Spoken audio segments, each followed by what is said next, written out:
Dans le silence des médias, l'Australie se prépare à assumer un plus grand rôle de leadership dans la région Indo-Pacifique. Ses plans sont énoncés dans diverses stratégies et politiques nationales, y compris plus récemment sa stratégie sur les minéraux critiques. Le document, qui couvre le reste de la décennie, révèle l'intention de Canberra de capitaliser sur la richesse de son sous-sol, de saper la Chine dans la compétition pour sécuriser les 10 minéraux et d'accroître son influence dans les alliances régionales. C'est la stratégie économique qui aidera à financer l'ascension de l'Australie en tant que leader régional et acteur de premier plan dans l'Indo-Pacifique, aux côtés, vous le savez déjà, du Japon, de l'Inde et bien évidemment des États-Unis. Vous êtes peut-être au courant, mais nous avons sorti le dernier numéro de notre revue intitulée Les États-Unis, lutter pour l'hégémonie, où des experts tels que des écrivains, professeurs et associations de géopolitique reviennent tous sur les atouts de la puissance américaine, tels que les enjeux de la guerre économique sino-américaine, ou encore ses défis avec les stratégies adoptées pour faire face à l'expansionnisme chinois dans le Pacifique. Ne manquez pas ce numéro 100% numérique, c'est le premier lien en description. Une défense nationale revigorée.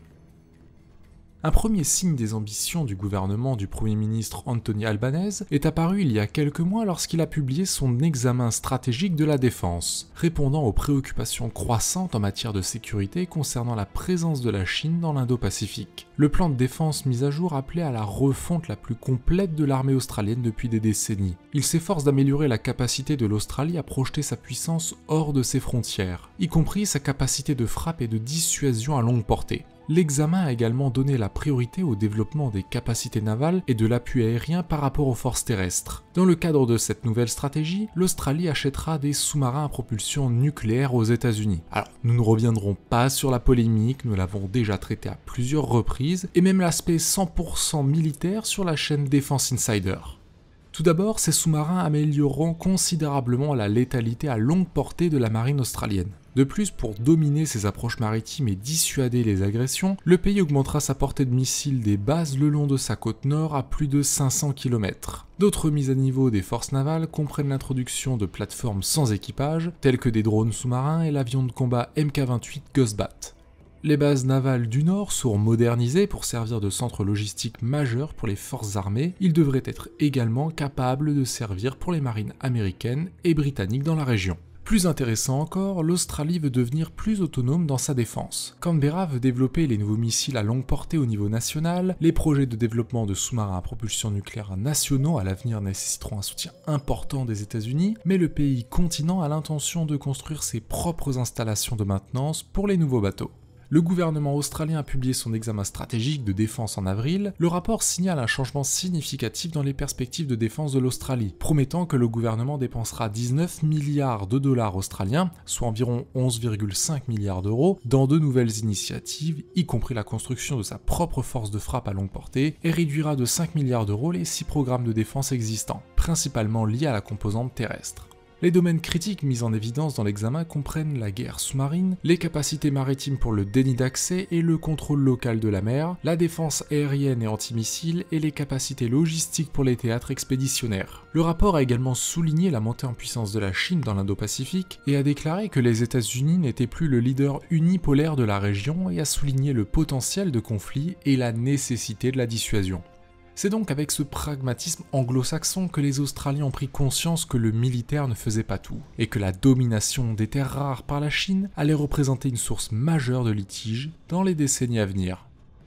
La stratégie sur les minéraux.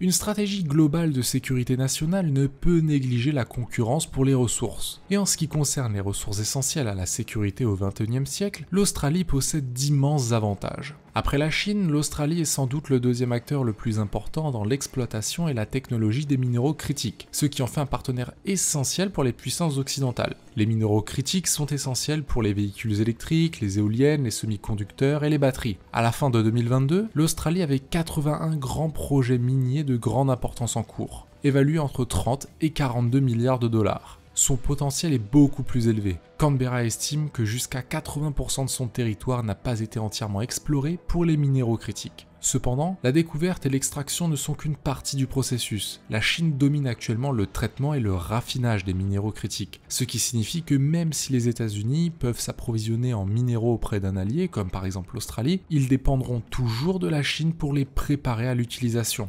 L'Australie veut dépouiller la Chine de cet effet de levier dans le cadre de sa stratégie sur les minéraux critiques, qui appelle à aller au-delà de l'exportation de minerais et à entreprendre davantage de concentration, de séparation et de raffinage à terre. En plus de soutenir la sécurité de ses alliés, cela offrira à l'Australie plusieurs avantages. Premièrement, cela réduirait la propre vulnérabilité de l'Australie à la coercition chinoise. Deuxièmement, en déplaçant plus d'activités à valeur ajoutée à l'étranger, cela augmenterait les recettes d'exportation de l'Australie. Déjà, Canberra s'attend à ce que l'augmentation des exportations de terres rares ajoute 71 milliards de dollars à son produit intérieur brut et crée 115 000 emplois d'ici 2040. Cependant, s'il traitait et raffinait davantage de ces minéraux chez lui, le gouvernement pense qu'il pourrait ajouter 133 milliards de dollars au PIB et créer 260 000 emplois supplémentaires. Cette richesse accrue aiderait à financer d'autres efforts nationaux, comme les initiatives de défense de l'Australie. Enfin, la stratégie de l'Australie empêcherait les entreprises et les gouvernements étrangers de jouer un rôle démesuré dans son secteur minier. En effet, de nombreuses entreprises étrangères obtiennent actuellement des accords de propriété et d'enlèvement pour une grande partie des minéraux essentiels de l'Australie. À terme, cela pourrait menacer les perspectives des transformateurs de minéraux australiens actuels et futurs. Cependant, en augmentant ses capacités intérieures, l'Australie sera en mesure d'assurer son approvisionnement propre et de mieux surveiller et réglementer les exportations pour s'assurer qu'elles ne mettent pas en danger sa sécurité stratégique et énergétique.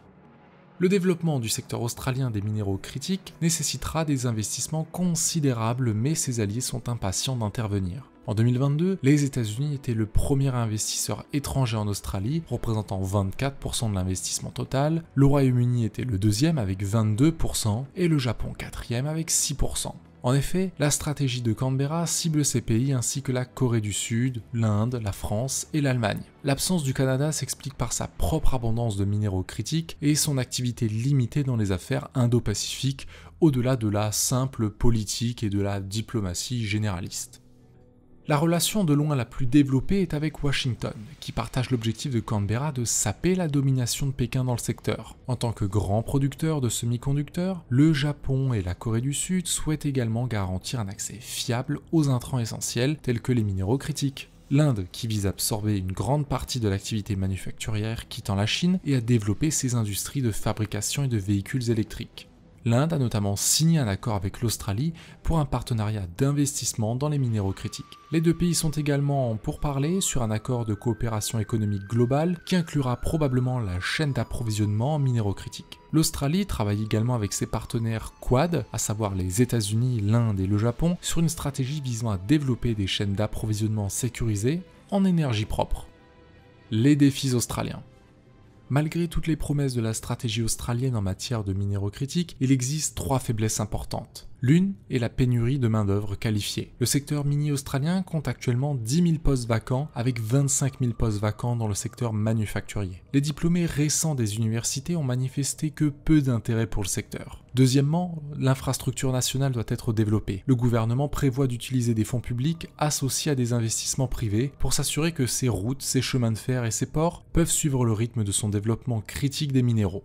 Enfin, le développement technologique est toujours un joker. La stratégie de l'Australie suppose que la demande de minéraux critiques durera plusieurs décennies. Cela semble très probable, mais rien ne garantit qu'une percée technologique majeure dans par exemple les batteries ou les semi-conducteurs n'éliminera pas le besoin de minéraux critiques de l'Australie, ou du moins le diminuera.